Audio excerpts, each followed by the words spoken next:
Ang saltwater crocodiles can be commercialized for skin and for meat, pero licensed farms lang yung allowed. So sa Pilipinas, may mga crocodile farms na license na nagkakatay ng crocodile. Kaya may crocodile sisig.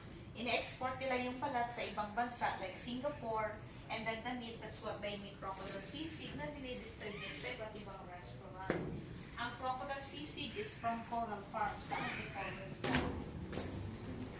Ito naman ay saltwater crocodile. So, widely distributed sa Southeast Asia and Australia. Ang Philippine crocodile can only be found in Northern Luzon and Mindanao.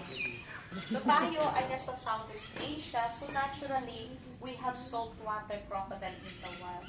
That's why in the Philippines, we have two species of crocodiles.